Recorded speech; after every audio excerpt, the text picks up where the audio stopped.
bên trên này có cái nhà cũ kia. Tao nói thế. Thì tại sao mày chửi tao? Không chửi ai, chú làm nhà cho chú mày ở, chứ không phải làm đánh cho ai. Mày chửi tao mày đánh cái con tao đi à? Cái con này tao không có nhận được quả tên. Được. Chú có video đây rồi. Video mày không qua để tao, mày cứ giỏi mày cứ đi để đi. Mày gọi người khác về đánh chú đi, chú không làm sai ấy. Đường ngoặt chúa. Rồi đi. Tao không sai mày. Cái nhà này xả ra cái gì? Không sợ. Không cái mày. Mày về sửa nhà làm nhà. Mày chỉ tao như con chó. Tao giết luôn mày. Đừng có sợ. Chú quay video đây.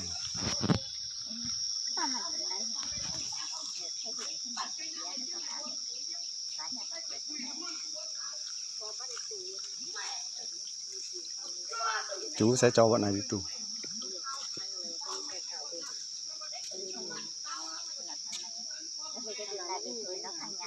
Nó về đến nhà nó còn ra chú phải luôn cho ăn đây luôn tại chỗ đây cháu cắt lại đất cắt lại ruộng ngay Không ruộng đất là của mày, ruộng đất là của mày, không ai lấy của mày, cả cụ bố mẹ không ai lấy. Nếu mà mày không bảo đừng có ai mà chuyên ra đây thì mày đưa bạn bè tao về đến tận nhà mày. Thôi, bạn bè nó cũng pháp luật thôi. Pháp luật chỉ pháp luật, lúc đấy mày không có pháp luật, lúc đấy mày cho mày mua chảy máu khách rồi đấy pháp luật. Thôi, chạy máu thì nó có người chịu, có ai chịu đâu.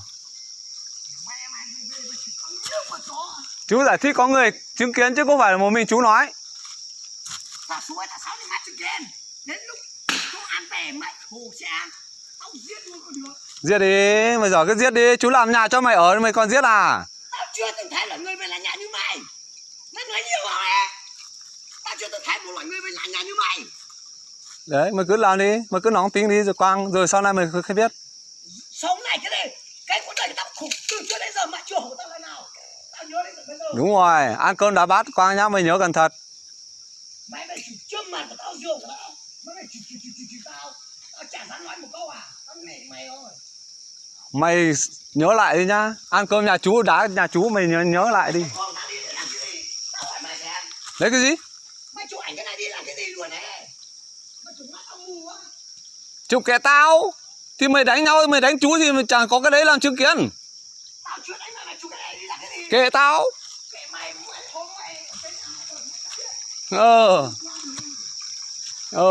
Mai chú sẽ cho cái này lên xã hội. Đến lúc mày xem cả làng ai quan tâm mày nhá, Quang nhá. Chú quan tâm mày, mày nói thế nhá. Xì mày à, hộ mày có như đá như chó à?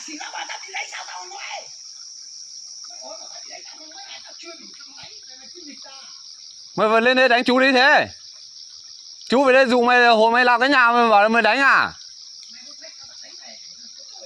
Mày cứ thách lên, tao thách ấy. Mày lên đánh đi, chú bảo mày làm nhà chú sai mày à?